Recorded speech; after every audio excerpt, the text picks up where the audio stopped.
Olá, minhas amigas e meus amigos. O programa Segurança e Cidadania está de volta. E hoje nós vamos fazer uma abordagem bastante dinâmica. Nós vamos falar dos nossos companheiros do Simpef, os companheiros do Citicop, do Recivil e também do Sindicato dos Bombeiros Civis, com o nosso presidente Juliano, essa liderança jovem que tem prestado relevante serviço para esse segmento de fundamental importância para a segurança das pessoas, para a cidadania, que são os bombeiros civis, os brigadistas. Vocês vão ver também a fala dos companheiros dessas lideranças importantes na dinâmica do mundo do trabalho, porque eu sou Denilson Martins e o programa Segurança e Cidadania começa agora.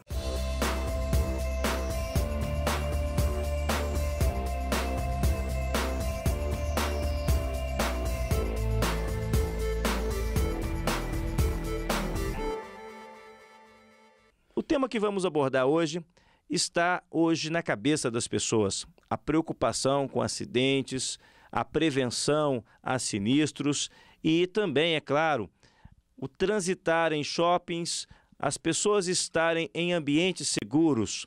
Em tempos que se discute grandes eventos em nosso país, como a Copa do Mundo e também as Olimpíadas, o transitar, o locomover das pessoas e também segurança nos ambientes de trabalho, segurança nos ambientes de lazer. Estou falando aqui da atividade dos bombeiros civis e dos brigadistas. E para falar desse tema importante para nós, estamos com o presidente do Sindicato dos Bombeiros Civis, que é o nosso companheiro Juliano Coelho, que vai poder informar aqui, prestar esclarecimentos, ele que tem um importante trabalho à frente dessa categoria, que remonta aos tempos do século passado, e que agora está sendo chamada à prova para esse grande desafio de se consolidar, de se fortalecer e prestar segurança e prevenção a acidente para as pessoas. Como é que funciona o trabalho do bombeiro civil e como é que funciona o trabalho do bombeiro militar? E a origem dessas duas categorias, esses dois segmentos, que às vezes a gente acha que é a mesma coisa, tem gente que acha que é a mesma coisa, mas às vezes elas trabalham de forma concorrente e outras vezes trabalham de forma compartilhada. Explica um pouquinho isso para nós, você que é o presidente do sindicato. Muito bem, Denilson, muito bem colocada a sua pergunta, pela sua propriedade. Realmente existe essa confusão. É sabido que a origem do bombeiro é eminentemente civil. O bombeiro ele é formado a partir das brigadas que atendiam aos trabalhos de guerra, né, auxiliando nos combatentes de guerra. E alguns países eles permanecem civil, como é o caso dos Estados Unidos, França e outros países, né? No Brasil, a origem dele é civil, no Rio de Janeiro, mas tornou-se a Secretaria de Segurança Pública, acabou incorporando esse profissional no Estado e assim permaneceu por muito tempo. Hoje em dia, até porque por uma questão obedecendo à ordem natural das coisas, em que o setor econômico vem ditando as regras, né? Ele vem o setor econômico que tem que custear a segurança nesse sentido, então ele vem se tornando privado. O bombeiro privado ele vem ganhando espaço, justamente porque o Estado vem diminuindo e vem crescendo a iniciativa privada, né? Então ele vem nesse contexto, assumindo a sua importância. É interessante esse esclarecimento que o presidente faz para a gente aqui, porque nós já sabemos, é sabido por todos, que hoje, com seus poucos mais de 6 mil homens, o bombeiro militar não tem como atender a todas as ocorrências no interior do estado. São 853 municípios e 20 milhões de mineiros para dar assistência. E muitas das vezes o trabalho da prevenção fica precarizado. Então é importante isso que o presidente está falando. Hoje o costume, o modus vivendi do cidadão tem mudado. Antigamente se comprava na venda, na feira. Hoje tira-se um dia inteiro com a família para o shopping, poder divertir, ver um cinema, alimentar, fazer o seu lanche ali. Ou seja, tem gente que chega de manhã no shopping e sai de noite. Então, grande parte do seu dia está ali dentro. O fluxo de pessoas é imenso. E quem faz essa prevenção? E quem faz esse acompanhamento, esse monitoramento? Quem cuida da segurança das pessoas? Fala para a gente, presidente, como é que é importante o trabalho do Bombeiro Civil, por exemplo, nas edificações hospitalares e nas edificações industriais, por exemplo, aí a Petrobras, por exemplo, os aeroportos. Fala com a gente desse treinamento específico, especializado, que muitas vezes o bombeiro militar não tem nem acesso a esse serviço porque o conhecimento é específico, é especializado. Explica um pouquinho, nós estávamos conversando à tarde aqui, mais cedo aqui, não é verdade? Estava conversando mais cedo. Explica aqui um pouquinho para os nossos telespectadores desse trabalho de fundamental importância desenvolvido pelos bombeiros civis. Importantíssima essa sua colocação, Denilson. É verdade, dando até continuidade aos esclarecimentos que você o fez muito bem, não é dever do Estado assumir com as despesas, né, que o empresário tem quando ele lança na atividade para aferir lucros, né? E, por outro lado, também, o bombeiro militar, ele não se qualifica para atender as demandas específicas de uma edificação. Podemos imaginar aí uma área hospitalar como a Santa Casa. O bombeiro militar não está lá acompanhando a estrutura física e também as demandas ali de um paciente que está entubado, ou mesmo uma questão da Petrobras, onde os agentes de reação, os agentes suscetíveis à ignição, ao fogo, né? Eles não são de conhecimento do bombeiro numa questão de combate a incêndio. Agora, a questão do bombeiro civil ela é importantíssima na prevenção. Ele está ali, ele é eminentemente prevencionista e combate ao princípio do incêndio e dá auxílio nos primeiros socorros, no caso de um sinistro.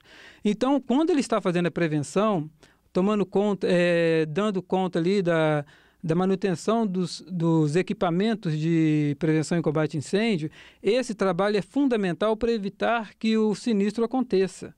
Então, nesse momento é que o bombeiro civil ele atua e aparece a sua importância, para evitar que o sinistro aconteça nas edificações. O presidente estava me falando há pouco aqui de um problema específico em Minas Gerais, que tem dificultado a luta pela valorização dos bombeiros civis. Explica para a gente, presidente, para os telespectadores, um pouquinho disso e também aproveita o ensejo para falar sobre o importante trabalho de vocês no processo de homologação dos acertos trabalhistas, né, das negociações aí do sindicato com o patronal e o trabalhador, quando ele precisa de ter seus direitos trabalhistas respeitados. Mas a gente vê assim, uma dificuldade no sentido de que, por força de decreto, o bombeiro militar poderia estar dando uma colaboração maior com a categoria, assim como fez Espírito Santo, no Espírito Santo, no Rio de Janeiro, porque não temos uma legislação de prevenção e combate a incêndio que atenda aos anseios e às necessidades do Estado. O bombeiro poderia estar colaborando. A gente, muito embora a gente saiba que o bombeiro é merecedor dessa classificação de mais de 90% de aprovação do serviço público, mas nesse momento e nesse fator específico a gente acha que poderia caminhar um pouco melhor, um pouco mais. Os nossos trabalhos de homologação eles são feitos, né, normalmente na sede da entidade, na Carijós 244, sala 1309. Está de portas abertas para a categoria, para a entidade, para as empresas que quiserem fazer suas homologações. É isso aí, parabéns, Juliano, parabéns ao nosso grande amigo Tenente Procássio e todos vocês, bombeiros civis, brigadistas, que a cada dia saem de casa para fornecer para a gente, para garantir para a gente segurança. Nós vamos fazer agora um pequeno intervalo, mas o programa Segurança e Cidadania volta já. Os cartórios dão segurança aos nossos documentos. Os serviços melhoraram nos últimos anos. O cartório facilita a minha vida. Os funcionários dos cartórios esclarecem minhas dúvidas. São geralmente atenciosos. Os cartórios usam a tecnologia para agilizar o serviço. O cartório é uma das instituições mais confiáveis do Brasil. Certificado e reconhecido por quem conhece e usa os nossos serviços. Hotel Fazenda Tucano.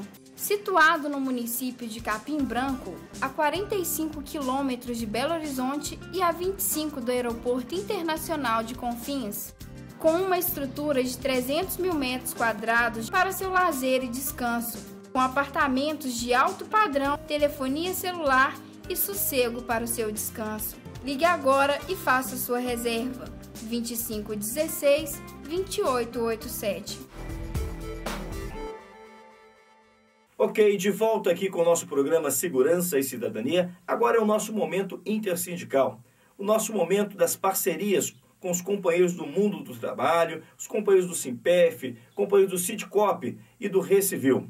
Deixando aqui o nosso grande abraço para os nossos valorosos trabalhadores, companheiros de Santa Luzia, Belo Horizonte, Montes Claros, que têm sempre mandado sugestões aqui de pauta para o nosso programa. Aquele grande abraço para o nosso amigo Leão. Isso, o Leão lá do Boteco do Leão, estive lá recentemente. Grande abraço, companheiro. Nós vamos agora para o momento das nossas parcerias. Com vocês, agora, comigo, na tela.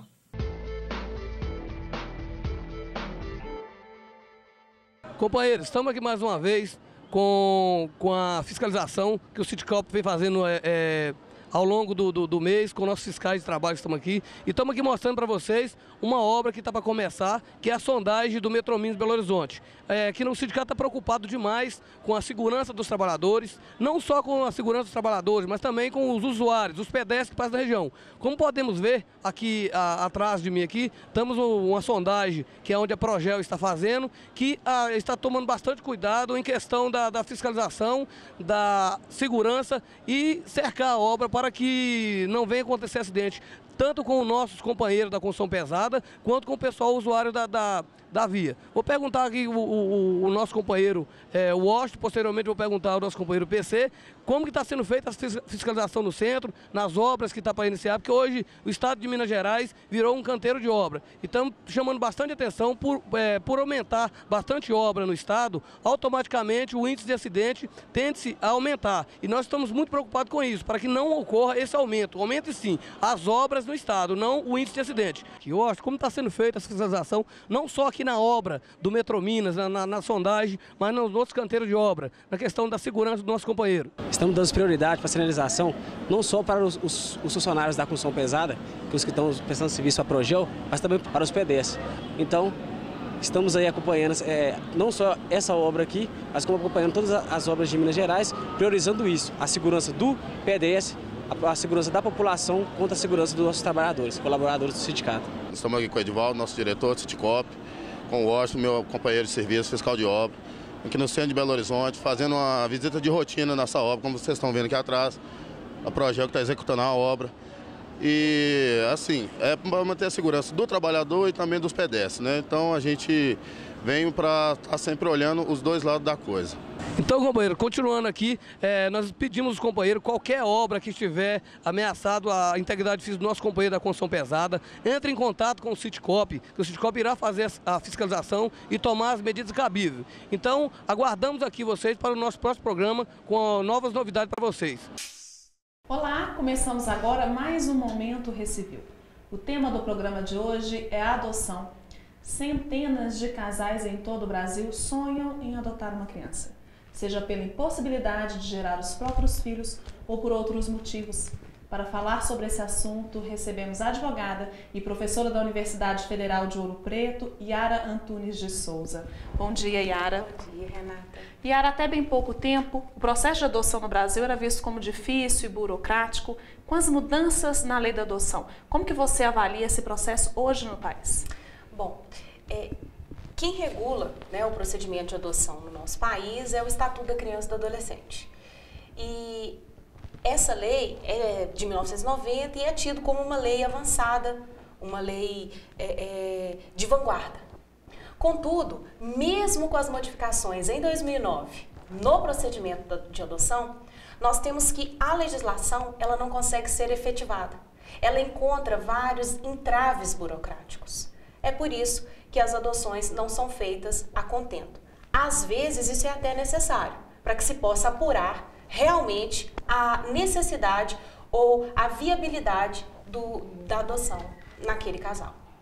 Pensando no lado prático, então, o que o interessado em adotar uma criança ele deve fazer em primeiro lugar? Em primeiro lugar, a pessoa ou o casal, né, interessado na adoção, deve procurar a vara da infância e juventude da sua comarca e realizar um cadastro. Junto a este cadastro, ele apresentará documentos que provam a sua idoneidade, a sua condição, né, familiar para receber uma criança ou adolescente em especial, né, ali naquela família. E durante um ano, pelo menos, ele será avaliado, serão realizados cursos, eles serão estudados como família, né, por uma equipe multidisciplinar, estudos psicossociais em especial, e ao final deste um ano eles estarão então habilitados a concorrer, vamos dizer assim, a uma criança ou um adolescente para adoção. Existem pré-requisitos para se adotar uma criança? Olha, a legislação, ela exige que você, em primeiro lugar, você pode ser solteiro, você pode ser casado, o casal adotar, você pode viver em união estável, então os dois companheiros adotam essa criança. Há ainda uma outra possibilidade, que é chamada de adoção unilateral, onde um dos componentes do casal, que já é o pai, né, deseja que o outro adote a sua criança. Então ele não perde o vínculo e o outro agrega a filiação daquela criança. Mas eu acho que não é isso que nós estamos tratando aqui hoje. Nós estamos tratando daquelas crianças em especial abrigadas, não é? Então, além do requisito de idoneidade, de vontade, né, de ser pai de crianças via adoção, é necessário que você seja maior de idade. A lei exige que haja uma diferença de 16 anos entre o adotante, aquele que pretende ser pai, e o adotado, a criança ou adolescente, e o adulto também. Isto porque, como já dizia Caio Mário, para se tentar uma igualdade com a família biológica. Yara, como você avalia hoje o fato de que em alguns estados brasileiros, a gente vê isso na imprensa, existirem mais famílias interessadas em adotar que crianças disponíveis e mesmo assim essas crianças continuarem nos abrigos? A questão envolvendo esse tipo de problema de crianças em abrigo tem relação direta com a adoção tardia, que é a adoção de crianças com uma idade mais avançada, 5, 6... Se você for verificar os dados estatísticos, as crianças abrigadas são essas, acima dos 5 anos e em especial quando elas têm irmãos, porque a legislação determina que se você vai adotar um irmão, você deve adotar o outro para se manter o vínculo, né, de consanguinidade ali daquela criança a ser adotada. Então, são os entraves burocráticos, né, juntamente com a dificuldade que o brasileiro ainda tem, né, de optar pela adoção tardia. Eles geralmente, né, pretendem crianças bebês, brancas, essas características às vezes não são tão encontradas.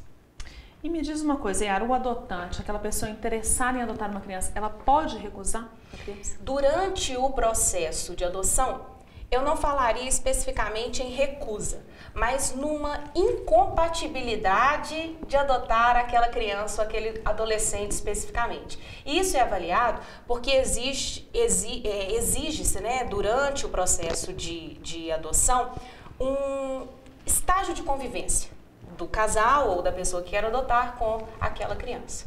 Então, pode ser que haja uma incompatibilidade. Então, aí, neste caso, haverá uma recusa, né? Haverá a não adoção. Recentemente foram publicados casos, Yara, em que a família devolveu a criança. Quais são os direitos dessa criança? É muito complicado isso, porque o Estatuto da Criança e do Adolescente, ele determina especificamente que a adoção ela é irrevogável. E ela é irrevogável porque a adoção serve para dar um lar a uma criança. Visa que a criança, o adolescente, tem um ambiente propício para livremente desenvolver a sua personalidade. Então, a partir do momento que há a adoção, a criança se torna, a criança ou adolescente, né, o adotante, o adotado, ele se torna filho. E como eu venho dizendo, é filho e filho é filho e ponto final. Então não tem diferenciação se fosse biológico, se fosse de reprodução humana. Filho adotado, filho socioafetivo, é filho como qualquer outro. E devolver uma criança adotada é a mesma coisa de você desfazer-se do seu filho biológico. Então, as consequências para esse pai serão as mesmas consequências se fosse um filho biológico. Ele terá a perda do poder familiar e, por exemplo, nos casos que a gente vem vendo por aí, eles terão que pagar pensão alimentícia para essa criança. Muito obrigada, Yara, por mais uma vez participar aqui do nosso programa. Obrigada a você, Seja sempre bem-vinda. Muito obrigada. No programa de hoje, nós falamos sobre adoção. Para ver essa entrevista novamente, acesse nosso site www.recivil.com.br e mande-nos um e-mail para sindicato@recivil.com.br. Até a próxima semana.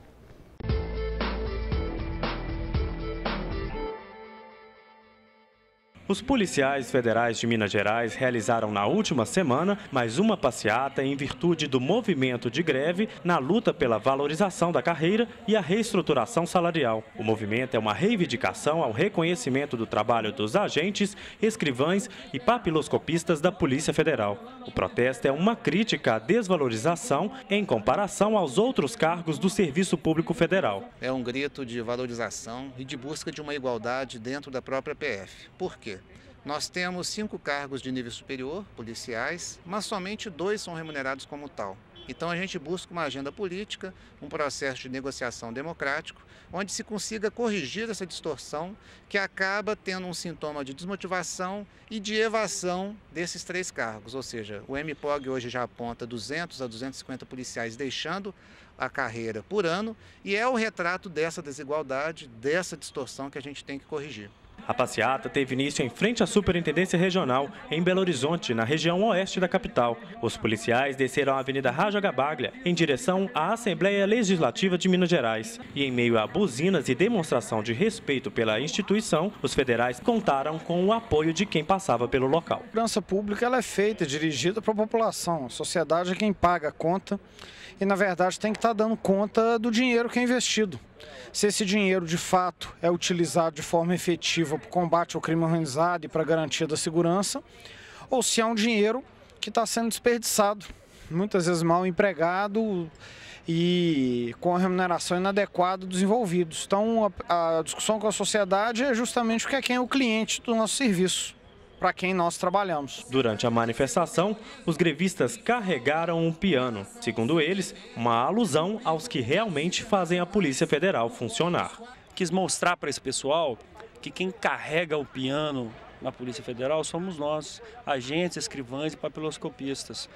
E somos nós que colocamos a máquina da Polícia Federal para andar, realmente para amedrontar o crime organizado ou para criar esperança nas pessoas. Que esse movimento agora seja apenas um passo inicial de uma nova fase, que a gente entre numa fase de confiança, de nós mesmos reconhecermos o nosso valor para o órgão. O Ministério do Planejamento não avançou na proposta e manteve a mesma fórmula que vem apresentando aos demais servidores do funcionalismo público federal em greve. Um reajuste de 15,8% diluído entre os próximos 3 anos. Os policiais continuam o processo de negociação, mas não abrem mão da reestruturação da carreira. Nós temos um modelo de gestão da década de 60, em que, se você não mudar os processos e não potencializar a investigação, de cada 100 inquéritos relatados, você tem 10, 15% em que você chega à autoria. Então, se você não mudar esse processo, se você não valorizar o conjunto dos profissionais para garantir as grandes investigações de combate ao crime organizado, nós não vamos conseguir mudar essa lógica perversa. Daí a importância da reestruturação e daí a firmeza e a convicção da categoria de continuar na luta pela reestruturação até o final. Não é uma mera questão salarial, nós estamos discutindo processo, legitimidade, competência e assim por diante. Tudo isso dentro de um modelo de uma polícia que nós queremos construir e que não é essa. Nós estamos acompanhando a mobilização dos servidores há bastante tempo, está sucateada, falta efetivo.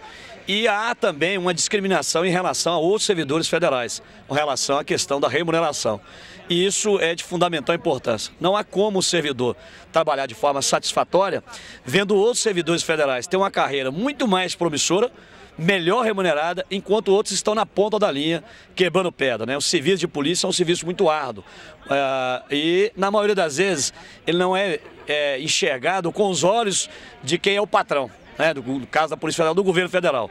É um trabalho árduo, combatendo o narcotráfico, o contrabando de arma, o descaminho, os crimes que envolvem a esfera da União, e não é valorizado. A Polícia Federal hoje é uma instituição a mais respeitada que nós temos no país e precisa ser valorizada. Em Minas Gerais, o número de efetivo é insuficiente para o cumprimento das funções de fiscalização. Durante a realização das operações padrão nos aeroportos e fronteiras, o reforço no efetivo e o consequente policiamento coibiam a prática de narcotráfico e contrabando no país. Olha, hoje precisava de um efetivo 3, 4 vezes maior em todo o Brasil, em termos de Polícia Federal. É um processo de sucateamento, de desvalorização da carreira, que é feito pelo governo federal, uma irresponsabilidade, por conta das grandes funções que tem a PF e funções estratégicas, né, para a sociedade brasileira.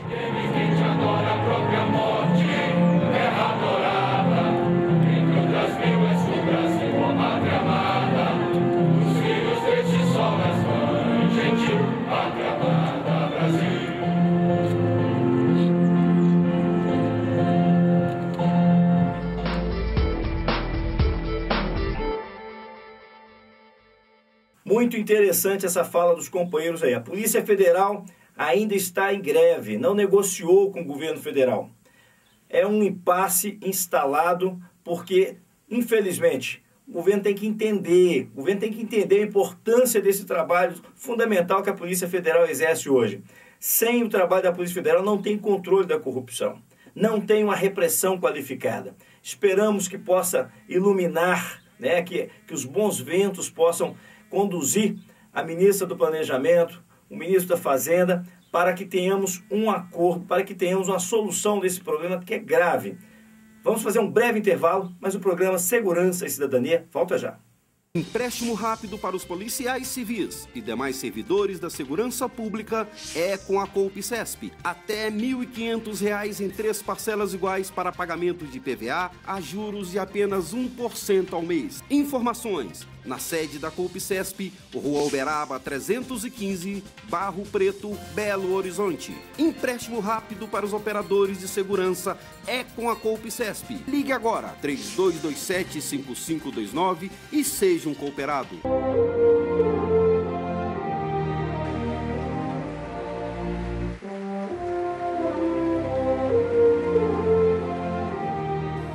Permanezca con su fe puesta en Cristo, creyendo lo que ha sido prometido, siempre colocando su fe firme en la palabra de Dios, no haciéndose de ilusiones la persona, sino creyendo lo que fue dicho y se hará realidad.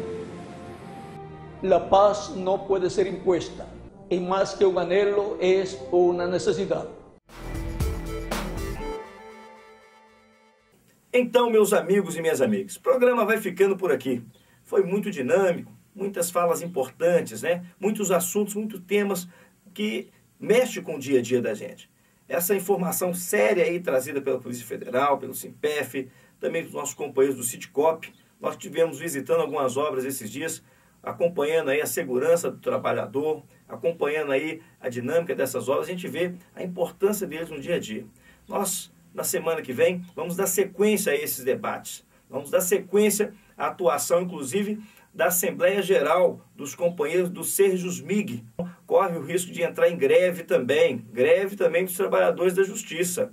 Greve dos bancários, greve dos vigilantes, né, do transporte de valores. É muito sério o momento que estão passando hoje no nosso país e, sobretudo, aqui no estado de Minas Gerais. E não está descartado também um novo movimento paredista da Polícia Civil, por causa do atraso na apreciação da lei orgânica, onde vários benefícios, vários direitos dos policiais civis estão sendo contemplados, eles estão sendo analisados. Então, o momento é sério e o programa Segurança e Cidadania vai continuar de olho. Nós vamos agradecer vocês por sua audiência, mas você, policial civil, você, operador de segurança, que ainda não se filiou ao Sindipol, venha fazer parte dessa luta. Filie-se ao seu sindicato. Fortaleça esse trabalho, essa atuação sindical que só traz benefícios para vocês. Mandem também suas sugestões para o nosso site, que vocês muito bem conhecem, mas é sempre bom dizer, que é o www.sindipolmg.org.br. Por sua audiência, o nosso muito obrigado. Até a semana que vem, se Deus quiser.